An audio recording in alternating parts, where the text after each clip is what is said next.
Welcome, Red Cube listeners. You're very welcome to the latest episode of our podcast, The Red Cube, that deals with all things people and culture. And we are delighted to welcome from TU Dublin, the head of the Graduate Business School, Colin Hughes. Colin, you are very welcome. Thank you, Carl. Delighted to be here. Colin, how are you keeping these strange times? Good.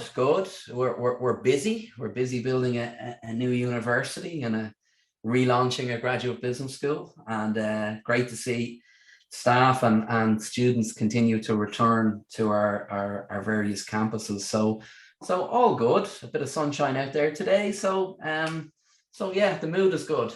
Optimism in the air. Good to hear. Colin, for our listeners, you might take them through sort of your career to date, sort of the role that you're in at the moment, and then kind of take us into the research that you've done.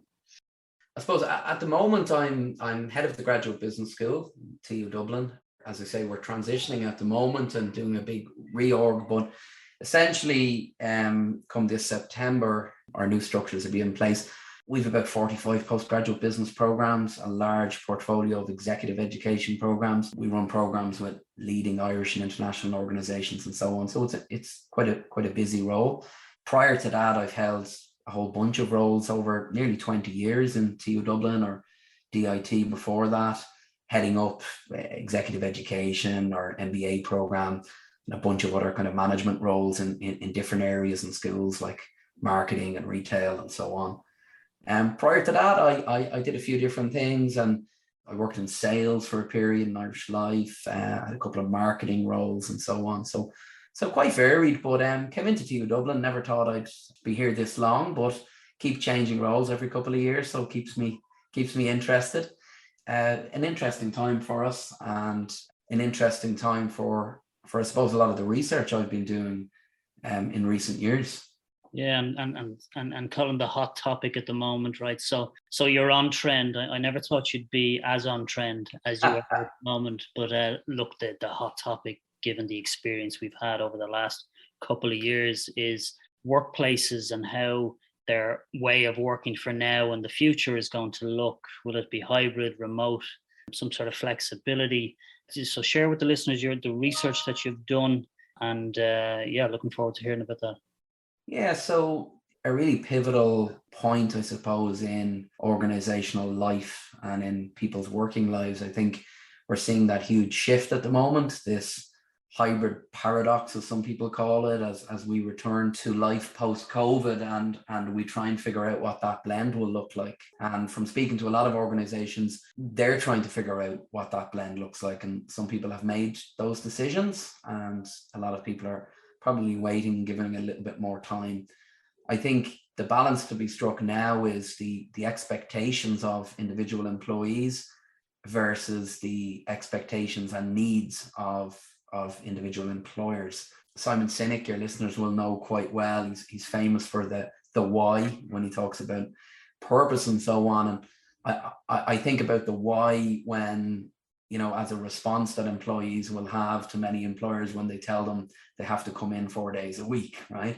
Because there's been a lot of discussion around this about how productive people have been, how they found new ways of working during COVID when asked to work remotely at short notice, and that their metrics or their performance on many metrics is up. So it hasn't worked for every role. And I think the reality is we're going to see the balance will vary based on role type, based on sector or organizational type, but also based on the individual, because some people will be happy enough to work almost fully remotely or fully remotely.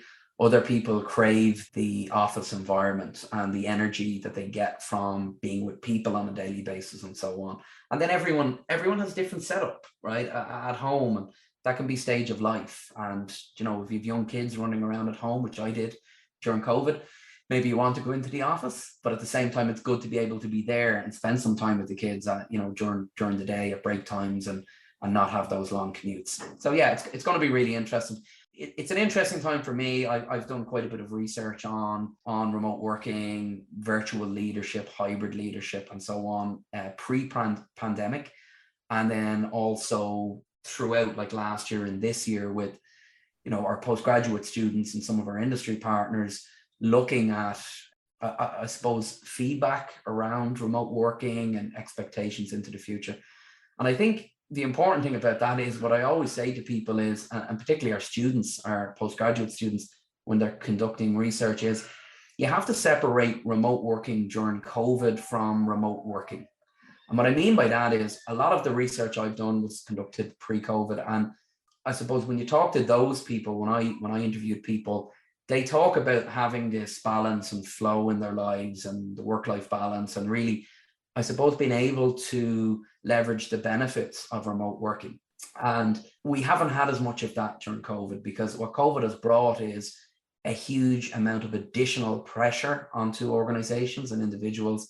And also many people had to go and work remotely immediately with, things like trying to sort out office chairs or screens or equipment and so on. So I think you have to separate those things out and look to the future as to, okay, knowing what we now know, what is the blend and how do we do this thing effectively into the future?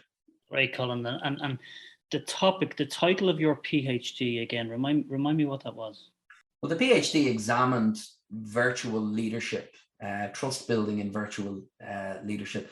So it was basically an investigation of trust in virtual leader member dyads, essentially. So what I looked at was in 3 tech multinationals, all household names. I looked at people right across EMEA, and I did over 40 interviews with employees and leaders. So I was getting both perspectives. So I was trying to understand from an employee perspective, what makes you trust a leader, but also what makes you feel trusted, because trust is reciprocal. And there's a saying that trust begets trust. That's a saying that people will be familiar with, but that's also been borne out in more recently in the work of Paul Zak and others in the areas of neuroscience, where they've actually measured for things like oxytocin and actually proven that when someone trusts you, that it actually causes a spike in oxytocin and makes you more willing to engage and to trust others. So I looked at the leader, the member perspective or employee perspective, and I also looked at the leader's perspective. So what makes you trust individual employees and what makes you feel trusted by individual employees? So that type of dyadic focus and getting both perspectives is probably rare enough. And I think it's really important given that reciprocal nature of trust. Fantastic, Colin. And I know you've developed a practical model that's going to be really useful for companies and leaders around how they support leaders, right, in this remote setting. And looking forward to kind of hearing all about that. But one thing that sparked there is I remember you saying to me sort of at the start of the pandemic that what you're seeing is that low trust leaders. So if you're a low trust leader pre-pandemic, that some of those traits are almost being magnified in terms of a virtual setting. What did you mean by that? There's a great quote, and it's attributed to Warren Buffett. And it says, he apparently said, only when the tide goes out do you discover who's been swimming naked. Right. And I think the tide went out with COVID. And what I mean by that was overnight, all leaders or most leaders became remote leaders. And I think remote leaders really have to double down on the levels of support they give to employees and the engagement and the clarity of expectations and all of these different things. And from all of the virtual leaders I've spoken to, and spoken to really experienced virtual leaders and hybrid leaders in advance of COVID, they will tell you that you need to be more intentional when you're a remote leader in showing people that you care, in supporting people, and you need to be much more reflective.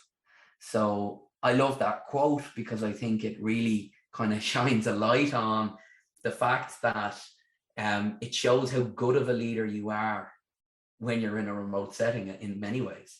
Yeah, and in many ways the cream is rising right to the top, perhaps, right? And from having conversations out there with organizations as they think about their new way of working, a real concern that's there, Colin, is they're thinking about their leadership group, right, or their management population, and they are concerned, worried, wondering how they can support them in terms of this virtual leadership piece, right?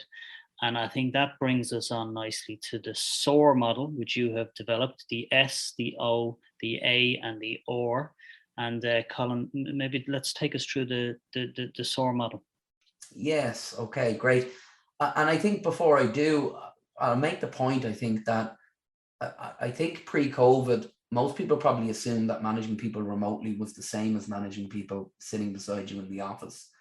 And as I say, very experienced virtual leaders have said to me that that's absolutely not the case. And whilst a very, very strong leader probably will be a very strong leader in a remote setting, it does require a level of effort that goes beyond maybe leading in an office environment, I suppose. That doesn't tend to be differentiated, when people complete leadership training or orientations and so on within organizations. So I think that's important to note, and I think that's something we need to focus on in organizations going forward. So what is the SOAR model? So the SOAR model, I suppose, listen, with all of these models, if you develop a model, it has to be a little bit catchy, a little bit corny. So the SOAR model is kind of based on the premise that, build trust and your relationships will soar. Quite easy. It's 8 leadership behaviors of hybrid leaders. So each letter has 2 behaviors. So the first one, S, and the first one is support. And really the findings of my research show that really strong hybrid leaders are employee-centric leaders.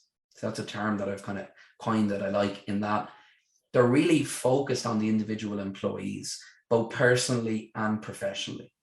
So from a personal level, we saw a lot of that during COVID. We saw a lot of good leaders stand up and check in with people, see how they are on a personal level, knowing that, they might be feeling a bit isolated, or, they might be sick or have family members sick and so on. So really strong hybrid leaders do that quite naturally, and they're empathetic. And empathy is something that doesn't come naturally to everyone, but it's something that if it doesn't, you kind of have to work on. I have a post-it here in front of me on my screen in my office here at home that says check in with people, right? And that's just when you're really busy, it's just to remind me to check in and see how people are doing. So I think that on the personal level, I think as well, that would encompass the fact that people, particularly at the early stage of careers or early stage of working in new organizations, may feel quite vulnerable. There's a settling in period. When you don't have your manager on site or, in person, you'll have a ton of questions. That's only natural, but you need that level of support, and you need someone maybe checking in to tell you that it's okay that you have lots of questions, or putting some support structures in place with people locally or other people to check in, or a buddy or whatever it might be. So that's support on a personal level. On a professional level, this is a really interesting one. So I mentioned being an employee-centric leader. What really good leaders do is they adopt a coaching style of leadership. So they're not necessarily qualified coaches, but what I mean by that is they don't tell people how to do everything. They give them space to make some mistakes. They give them the broad parameters, and that helps them to develop. So that's part of their development in terms of figuring things out for themselves. So they're there when they need them, they're available when they need them, but they give them things to work on, and they give them that space.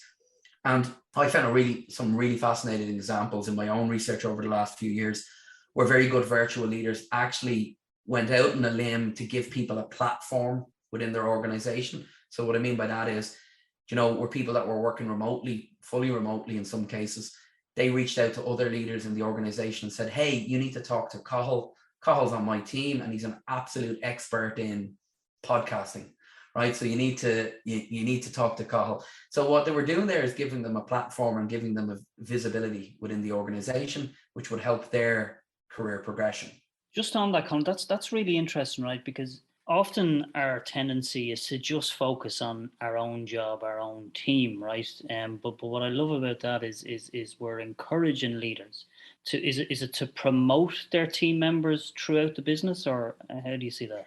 Yeah, it's really having, this may or may not happen kind of organically depending on the leader, but I think cleverly organizations maybe put that into performance reviews and so on, where they look at how well their leaders develop the people that report to them. I saw the extreme of this in my research, where some leaders actually spoke with people that report to them, and the person said, I want to move on, I want to move to a different role. And despite, in some cases in sales teams, and I remember one particular situation where the person brought their team member to dinner with this other senior colleague and said, listen, this person, he's a great guy, he wants to move on, you might have an opening, or if you don't, would you consider him, right? And made that happen, even though it left him with a massive hole in his team target, if you like, because he was such a good performer. And I said, well, that's a really interesting thing. It's quite selfless. And he said, well, that's your job as a leader. What people don't realize is that it's not just about it's not being a manager. It's not about, making sure everything's running smoothly and effectively. If you're going to step into that leadership role, it's about developing talent for the future. There's an old saying that the sign of a good leader isn't creating more followers. A good leader creates more leaders. And I think we really saw that being born out there. So I think that was a couple of really great examples of that kind of professional support. So support is the first S, and a huge kind of category of management behaviors there. The second S is simply showing people that you trust them. So this might sound quite simple, right? But because of the reciprocal nature of trust, which I mentioned before, people feel from your behaviors, from your demeanor, from how you engage with them and interact with them versus how you engage and interact with some of their team members, right? So people pick these things up. They get a sense of how you trust them. And I probed for this quite a bit in my own research, and I continue to do this. And I ask people, what does that mean? How do they show you? And in some cases they tell them, right? Or in other cases they say, we'll start this relationship on the basis of trust. I will trust you unless you give me a reason not to trust you. Right. And even that level of openness in some of those discussions actually goes a long way in building a relationship. Then they go about proving that in a variety of different ways. And I'm going to come to some of them now with some of the other letters. So the two S's, just to summarize, are support and show people that you trust them. Support and show, Colin. It's interesting there that, because we think of trust as this intangible thing, right? But people actually can feel it, I think, which is interesting. Let's have a look at the O then. Yeah, so openness is the first O. Openness has been one of the main themes that comes up in my research when I talk to people about trust. Openness does two things. Openness suggests to others that you are a trustworthy individual. If you're willing to share information, speak openly, you're not being guarded, you're not being evasive, you're not hiding things, and so on. But openness does a second thing in that it sends a message to people that you're willing to confide in them, you're willing to share information with them which may be sensitive, you're willing to be open, which highlights to them that, to my previous point, that you trust them. So openness is incredibly important in relationships, and a lot of my research and a lot of the really high trust dyads, they started with that level of openness. I remember one where a very experienced sales rep said to quite a senior sales leader that he ended up reporting to. He said at the very start, listen, I've been in the industry about 30 years. I've had all sorts of different leaders, all sorts of different managers. I'm going to work really hard. I'm going to, I'll be a really good team member for you. I just need you to be honest with me. I need you to be open with me so that we can have that relationship. If I do something wrong, tell me. Don't beat around the bush. Just tell me straight away. I'm a big boy. I can take that feedback. And that relationship just started because they were two quite open people. I interviewed the leader as well. That relationship just started there and just got stronger and stronger as a result.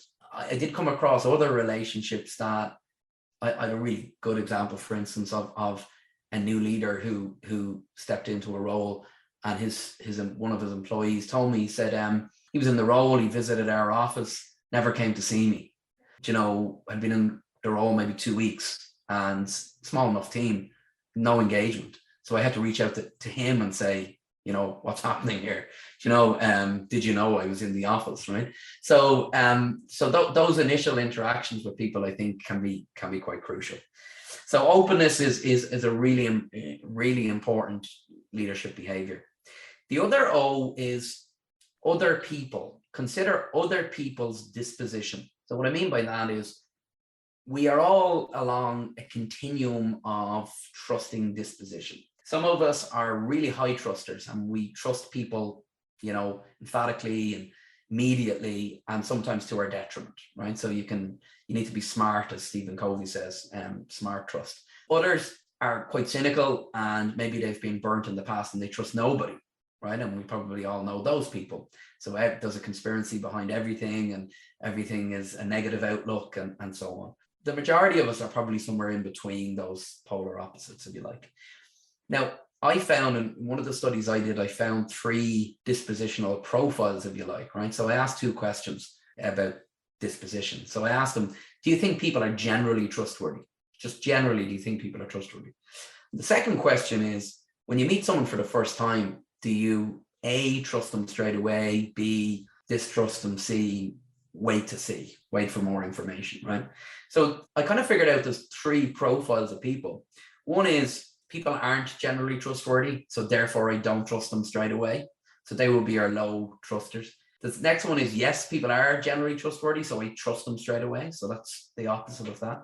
The third one is people aren't generally trustworthy, but I do trust people in this organization straight away, right? So that's an interesting one. That no, I don't think people are trustworthy in general, but the culture in this organization or the type of people that we hire in this organization or the sanctions, either culturally, behaviorally, or or something else, are such that people behave in a trustworthy manner within this organization.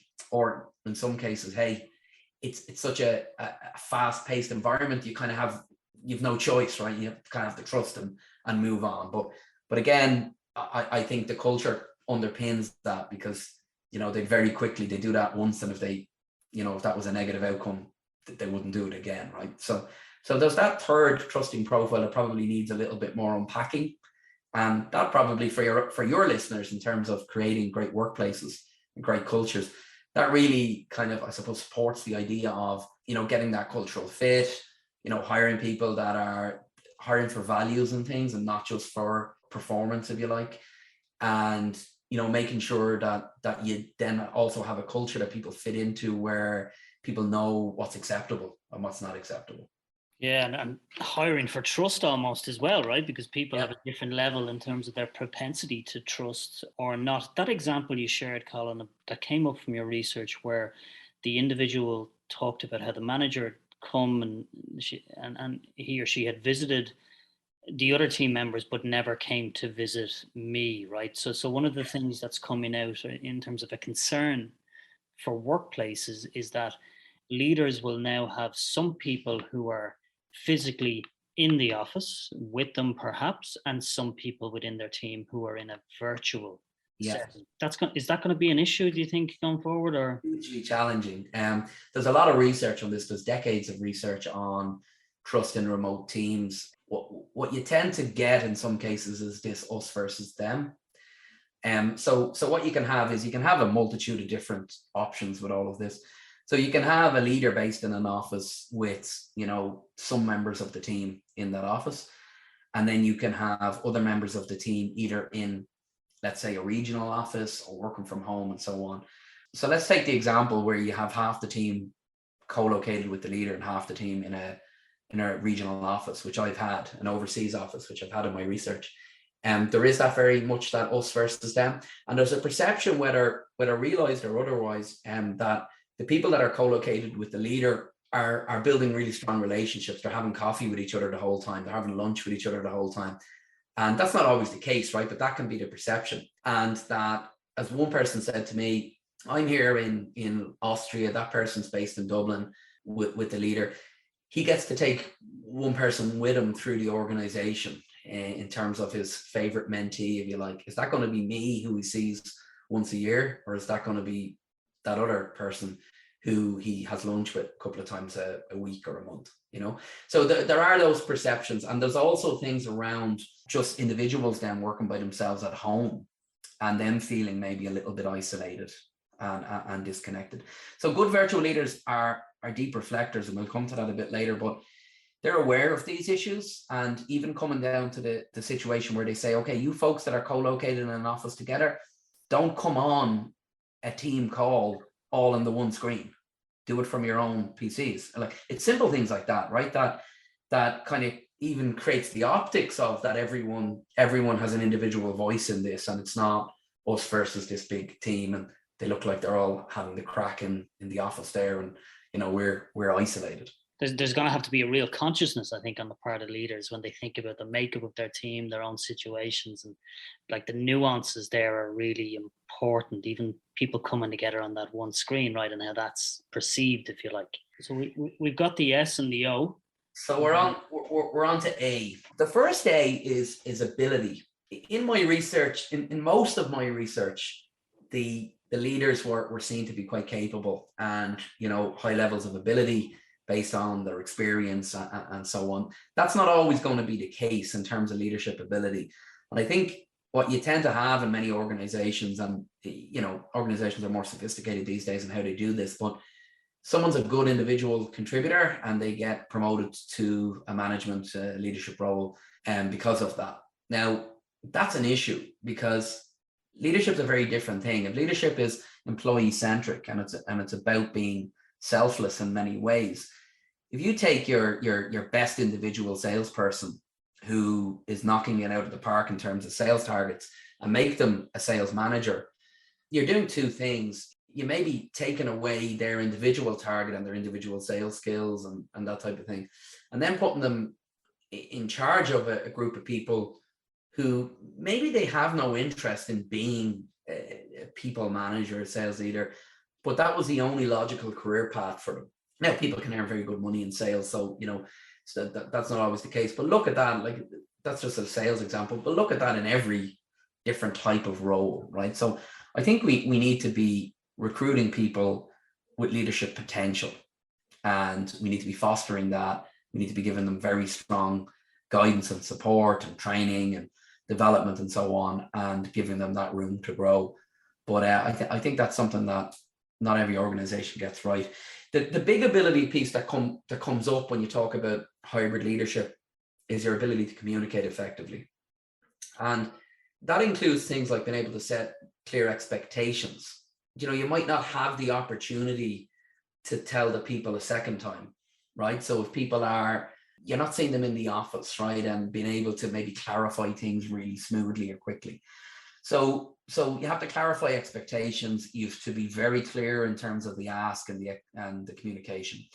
You also have to be able to leverage multiple forms of communication and know when to use different forms of communication. So whether it's using instant messaging for very quick queries, to emails for a communication blast or an information blast, to a group chat with the video on for a team call or an individual chat, or whether it's a face-to-face kind of in person, and how do you leverage the benefits of that? And I think about this quite a lot now. I schedule my days at home very differently to how I schedule my days in the office. So what I mean by that is there's things that I'm not as comfortable with or as effective with at home. So things like creativity and brainstorming. I have a massive whiteboard in my office. When I'm in the office, I try and have meetings with people and get in front of that board and tease certain things out.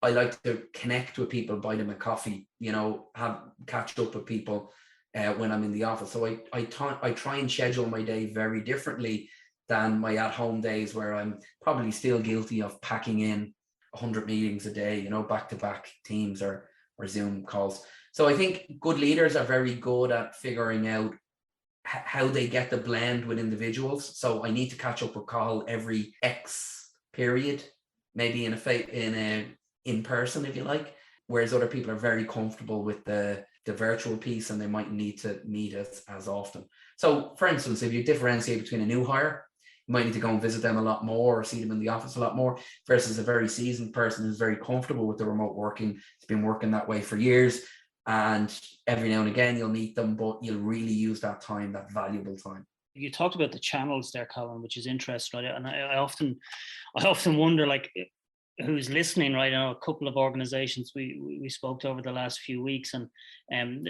there's a heavy reliance on emails, and every email seems to have urgent written on it. And I wonder if everything is urgent, like is anything urgent, Yeah, email is a great tool, but I have to say I kind of hate email as well. I've grown to hate it because it's very difficult. Like the volume of emails are insane. And I don't know, like I'm sure most people are similar.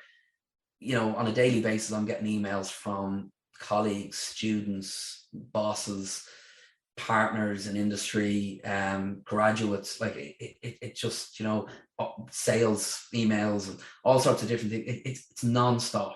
And again, even if you're effective at managing those and you do your little 4Ds, time management, you do it or date activate it or delete it or delegate it or any of those things, even to do all of that, still with a huge volume of emails, that still takes a lot of time. So I know people are moving to other channels, and a lot of organizations use different types of platforms and so on. But what I found is like good collaboration tools are really important. And that feeling of support from people, I mentioned support being really crucial. People need to feel that their leader is available.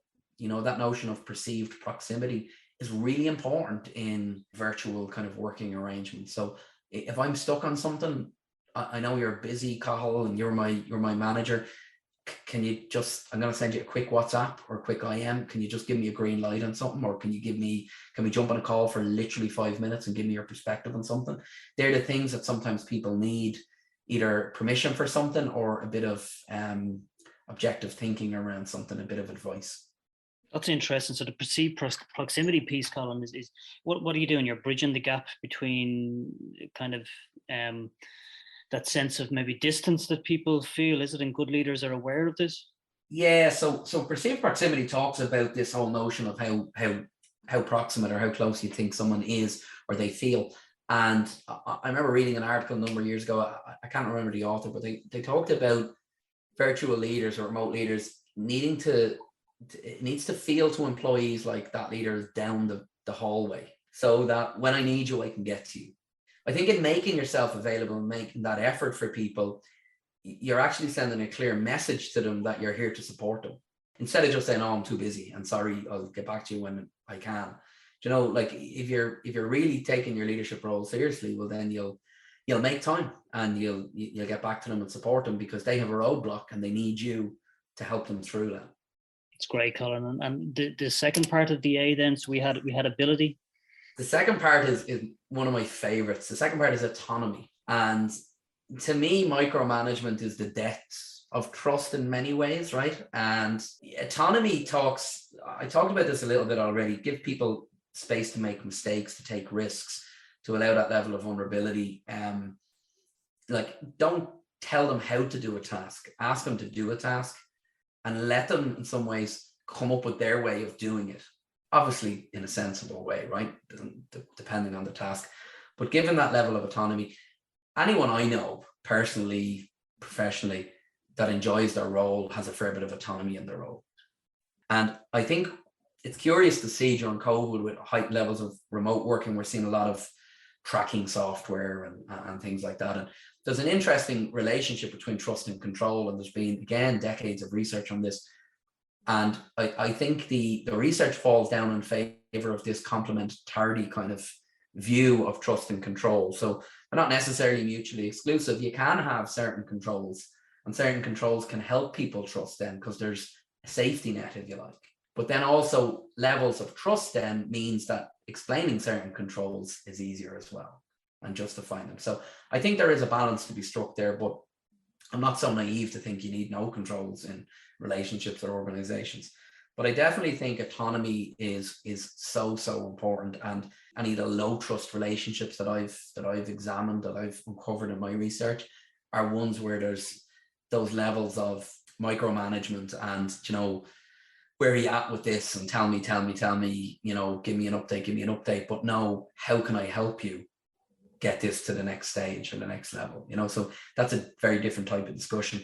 The last thing I'd say on that is more hands-on management is acceptable, I find, or I have found, if it's explained. So if someone's very new in their career, I've had some leaders that have said to people, I'm going to be quite hands-on with you for the first couple of weeks or whatever, until you're at a stage where you're comfortable and I'm comfortable, that you'll start taking on more and more autonomy.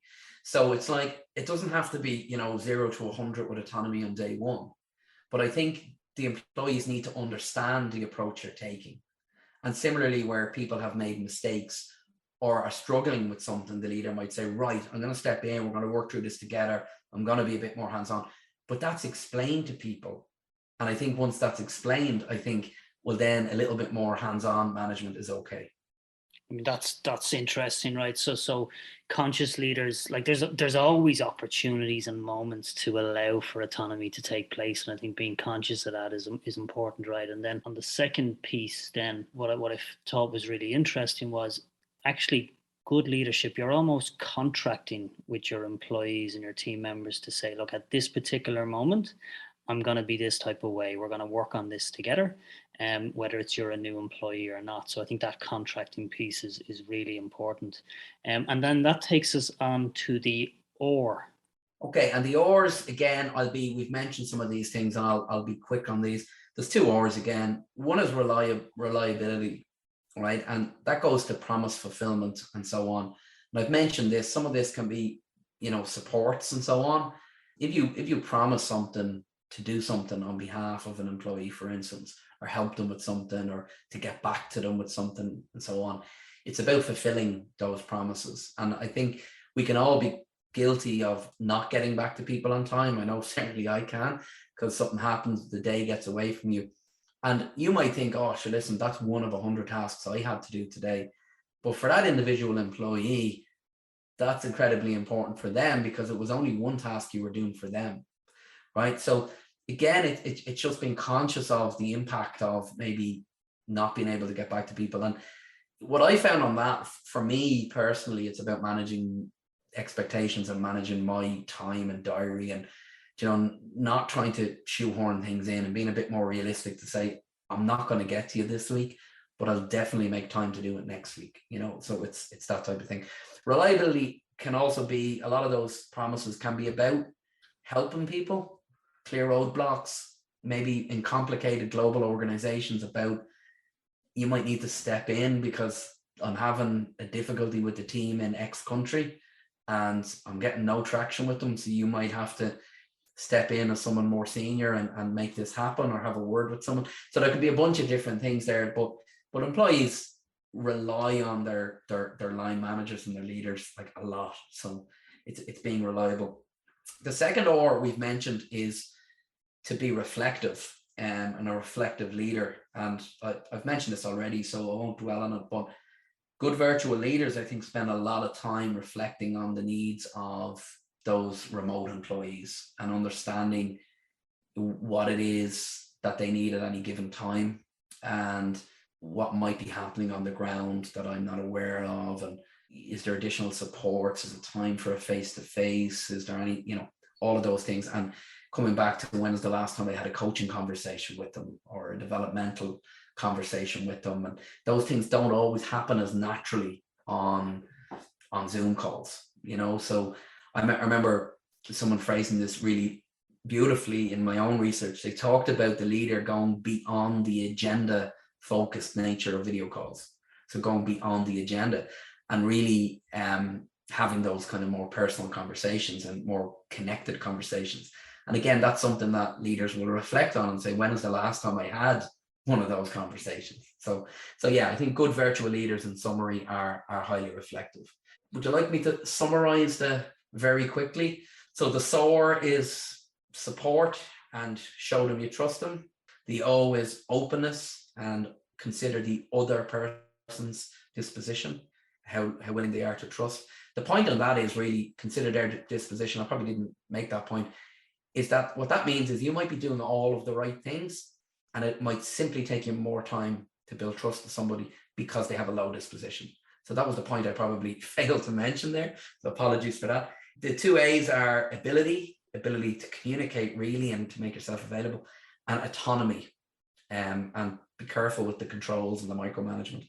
And the two R's are reliability and reflection. Yeah, and that's great, Colin. And actually, I think it's okay to structure reflection. Like you made a point there about the post-it note you have on your screen, which is a reminder to reach out to people.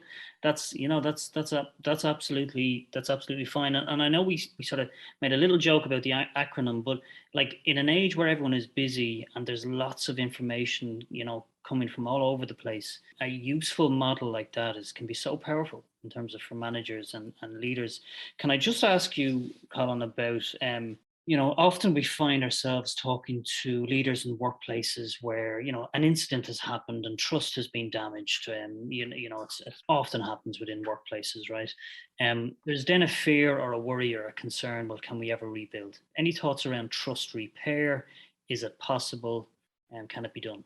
Yeah, great question. There's a growing body of research on trust repair, and there's not as much as there is on kind of trust building models, if you like. But there are a couple of kind of useful frameworks and tips.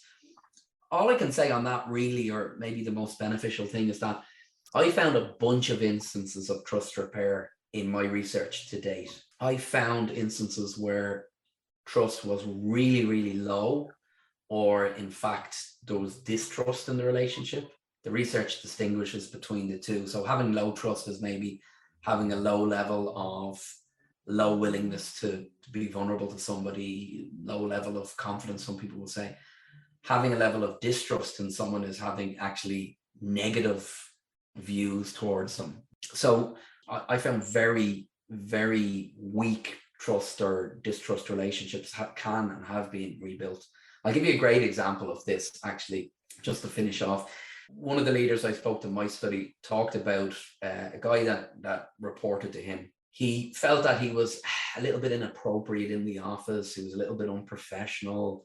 He had some concerns. He'd had a kind of a chat or two subtly with him, but nothing seemed to land. And they were on a train traveling through Europe and going to meet a client the next day to do this really important presentation. So on the train, the leader asked him, listen, can I have a look at the deck for tomorrow? Just want to have a glance over it. And the guy told him, I don't have it done. So this was it. This was the last straw for the leader, who said, right, that's it. It's the last straw. We're going to have a really serious conversation when we get back to the office. I can't work with you. I can't trust you. So I had this really open conversation and kind of a blowout. So anyway, the leader stayed up all night getting the deck ready. They did the pitch the next day. That was grand. They were back in the office anyway, and the next week they had a chat, and the employee came to him and said, listen, I've reflected on this. I realize now that I haven't been approaching things right. I've been unprofessional. I've been so on. And by the time that leader left the business, like a couple of years later, that person had become his trusted lieutenant, if you like, and was then in a position to, I suppose, step into his shoes and to replace him, right? So he had grown that much in his own thinking and his own level of professionalism and his own self-awareness. But there's a bunch of examples like that, and we might talk about some again, but I think there's a common theme to trust repair that I found in my research, and that is there's a critical incident each time. And that critical incident tends to be some form of a blowout or a really, really open conversation where people are very open with each other and tell them why they have an issue and what has brought them here and how they're feeling and so on. And I think that openness paves the way for trust repair. The challenge we have in many, many organizations and many relationships is that people aren't always willing to be that open and to have that open conversation, that difficult, awkward, challenging conversation. So the relationships never really get repaired. Yeah, it can be a moment, right? So perhaps trust needs a moment, and it needs an open conversation, an honest conversation. And from that, then things move forward. Because look, often what we see is the difficult conversations are the ones that don't happen, right? Yeah. For whatever reason. Colin, that's really great stuff. I think the SOAR model is going to be such a useful tool for leaders out there. Just to get to know Colin a little bit more, we'll call this the rapid fire round. I usually would ask, is it Netflix or TV for Colin? But actually, I probably now have to ask, is it Netflix, Disney Plus, Prime, Amazon? What else have I missed? All of these streaming platforms or TV. What's your preference of choice? I can safely say I think we have a subscription to every one of those with young children. And any show that you recommend that you're listening to at the moment? What am I watching at the moment? I've just watched Jack Reacher on Amazon, the Lee Child series of books. They've made it into a new series, a short series. So I watched that. It's quite good. I like a bit of drama, detective type books and action. So that was good. Very good. A bit of a mystery to it. There's no dragons in it. I don't watch things with no dragons. No dragons. No. Okay, find it very hard to watch a dragon. Any recommended reads, books that you've really enjoyed? I read a couple of books I read recently. I reread The Chimp Paradox, Steve Peters. I thought that was a particularly good book. Any of the Daniel Kahneman books. I've just got his new one. I haven't read it, but his old one, Thinking Fast and Slow, is a particularly good book. Obviously, I spent a huge amount of time doing a PhD and a huge amount of reading, so I've been trying to catch up on more casual reading lately. Probably shouldn't admit that, but I've a whole library of trust books as well for anyone that wants any recommendations. You've had some heavy reading there, so it's back to Roald Dahl now and Charlie and the Chocolate Factory and some light reads. Very, very short books are kind of favourite at the moment. Very good. Colin, thank you very much for joining us. Thanks, Cathal. Really enjoyed it. Talk to you soon. Red Cube listeners, thank you very much for joining us today. Please subscribe to our podcast if you haven't already done so, and of course leave us a review and tell us what topics would you like us to cover in the future.